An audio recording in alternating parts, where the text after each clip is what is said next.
192 kilograms of heroin with a street value of 2 billion rupees seized in Bandaragama. A supplementary estimate of 130 billion rupees to be presented in Parliament next week. 17 patients suspected to be infected with coronavirus admitted to IDH. Death toll rises as virus spreads to every Chinese region.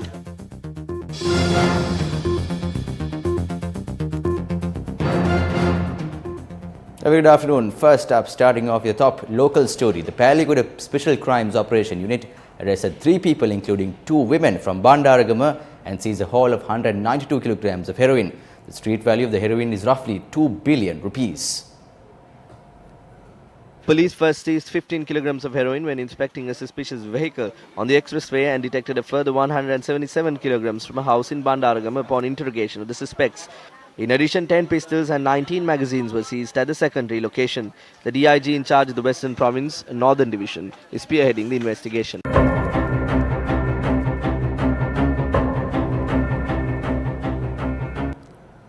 Now, 17 suspected cases of the coronavirus were admitted to the Infectious Diseases Hospital in Angoda and are currently under observation. The Epidemiology Unit of the Ministry of Health said during the past 24 hours, 6 suspected cases of coronavirus were admitted to the Infectious Diseases Hospital. 5 of the patients were discharged during the course of yesterday after their blood samples tested negative for the coronavirus. This morning, another group of Sri Lankans were airlifted from Beijing and Shanghai, while 4 more planes will airlift Sri Lankans from China tonight. The acting ambassador to China, K. Yoganathan, speaking to Newsfirst from China, commented on the measures taken by the government to bring back Sri Lankan students from Wuhan, the epicenter of the outbreak.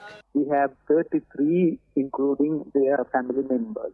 We are constantly in touch with the students, and we are talking to them, and they are also talking to us. With regard to bringing them back to Sri Lanka, we have submitted the application to the Chinese government, and our application is being considered by the government with the application of some other country.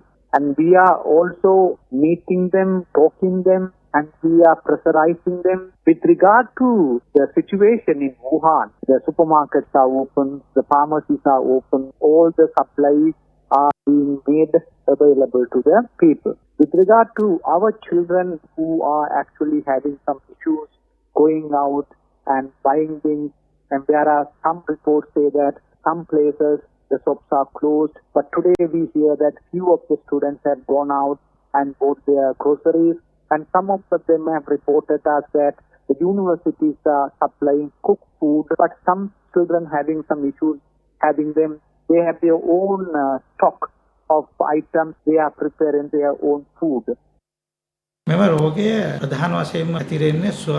This disease spreads primarily through the lungs and the respiratory system. So we have to take quick measures, and it is very challenging to treat as there is no specific medicine for this. We have to take every step to stop the spread of the disease. It was spread through the island through students arriving from China, tourists as well as people traveling to various other activities in China. The biggest mistake we committed was releasing the students who arrived from China to their houses. These students live all over the island.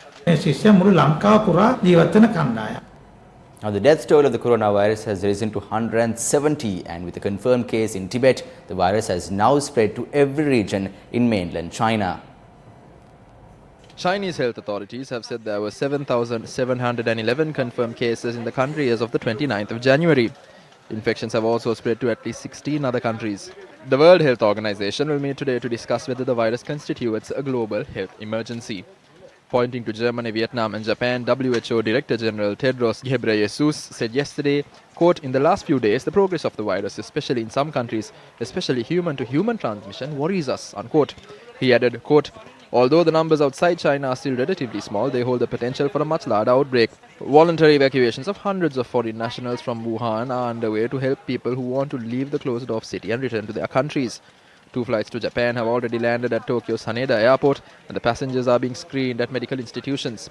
So far, 3 have tested positive for the virus. Around 200 US citizens have also been flown out of Wuhan and are being screened in the US.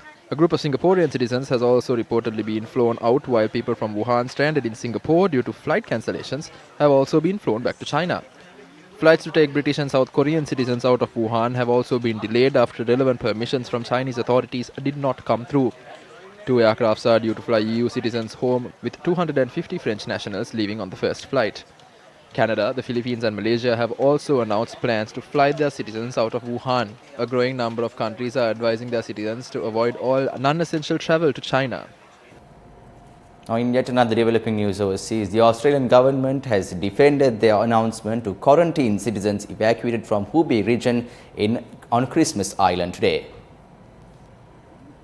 Home Affairs Minister Peter Dutton said that Christmas Island, home to a controversial immigration detention centre, is the only facility available where they can accommodate a potentially large number of people.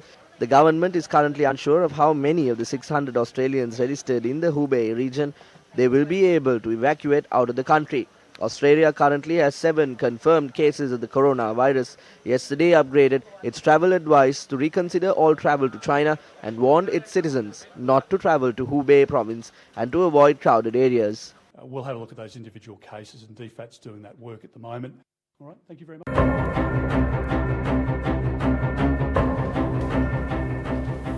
Now, yet again in news here at home, a youth was killed in an accident in the Omante area in Vaunia last afternoon. Our correspondent stated the accident occurred when a bus travelling from Jaffna to Vaunia collided with a bike. A 19-year-old youth died from the incident. The body of the deceased 19-year-old is currently placed at the Vaunia General Hospital.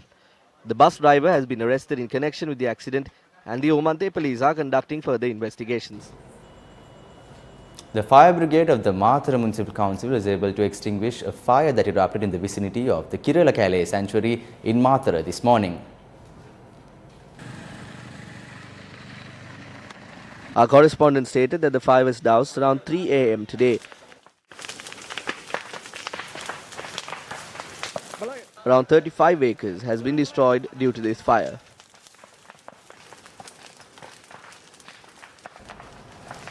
Now, a house in the Rajavava village in AMPARA has completely burnt down. Our correspondent said that the fire was reported yesterday. Many houses have been destroyed due to the fire, leaving residents with only a few possessions.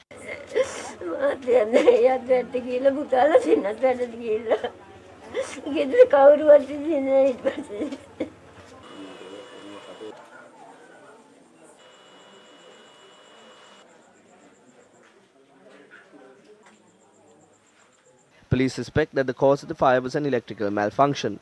Ampara police are conducting further investigations. JVP MP Sunil Handunethi convened a media briefing in Kamburupitiya yesterday. The UNP footnote gang said in the past that transactions could be profitable or not. That is why they placed the footnotes. Udaya Gamanpilla is using similar footnotes today for Ajit Niwad Cabral. That is the irony. The robbery happened then, and the robbery has also happened now. These cannot be differentiated as the mistakes of Ajit Niwad Cabral or Arjun Mahendran. Both of them are the same. Both these groups are rogues. The audit report mentions the loss. Who is responsible for the loss? It mentions relationships and connections. The rest of it has to be done before the court. That is what we ask of the president. Do not mess this up similar to how Ranil Wickremesinghe did. Do not be deceived by the lies. If there are issues in the report that should be taken up before the court, present this to court and make the people understand what it means and do justice to the people of this country. That is what we ask the president and the finance minister. Now, the cabinet meeting held today, it was revealed that a supplementary estimate of 130 billion rupees is set to be presented next week at Parliament for the payment of arrears from the previous government.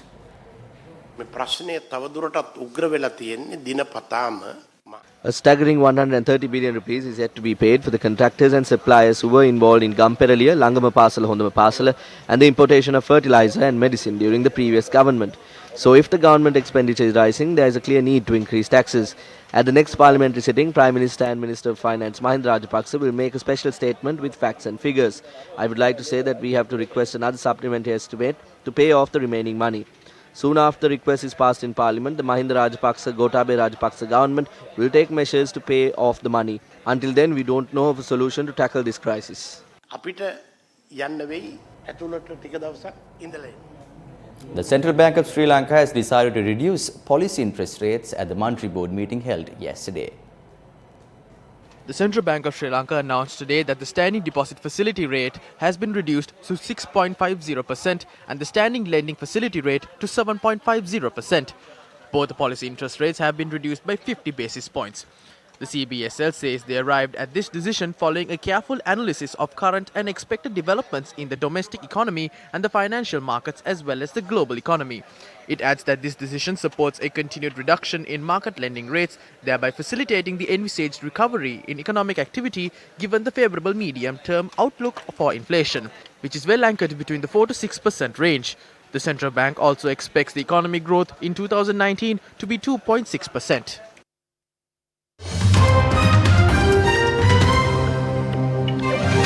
To wrap up, taking a look back at some news here at home, there is a protest going on opposite the Presidential Secretariat currently. It is being reported that the vehicular movement is also hampered. Newsfirst Senator Senanayaka is on location to bring us the latest. Right now, I'm outside the Presidential Secretariat office where the workers of the Ceylon Petroleum Corporation, the Archaeology Department and the Ministry of Provincial Development are protesting. Now, what these workers all have in common is that they have all been employed under contractual basis, and now that their contracts have expired, their employments too have been terminated. What their main demand is that the government give their positions back at their respective institutes. I'm Senator Senanayaka reporting for News First. And with that, we wrap up this edition of Lunchtime News on TV1. Have a great afternoon and join us again at 1:55 for the latest.